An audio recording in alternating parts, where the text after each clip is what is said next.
Welcome to the Learning Pines YouTube. We hope this video helps. Hello everyone. In this video, I will explain how to change a Chevy Cruze fog light bulb. This guide will help you replace a burnt-out bulb quickly and efficiently.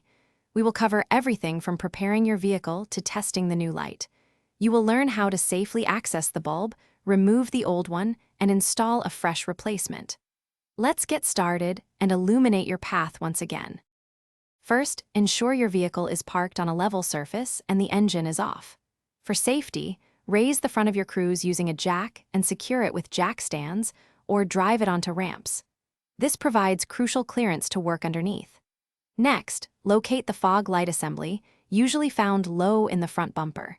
You may need to remove a few plastic rivets or screws from the fender liner to gain adequate access to the bulb housing. Once you have access, carefully disconnect the electrical connector from the back of the fog light bulb. This usually involves pressing a tab and pulling. Then, grasp the bulb and rotate it approximately 1/4 turn counterclockwise to release it from its housing.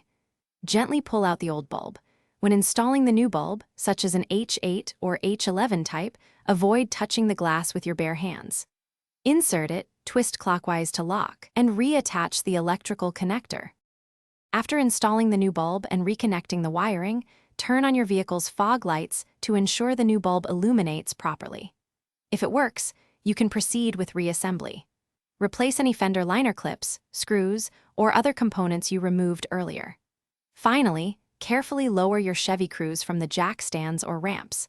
Consider replacing both fog light bulbs at the same time for consistent brightness and lifespan. Thanks for watching. Consider subscribing if we helped you.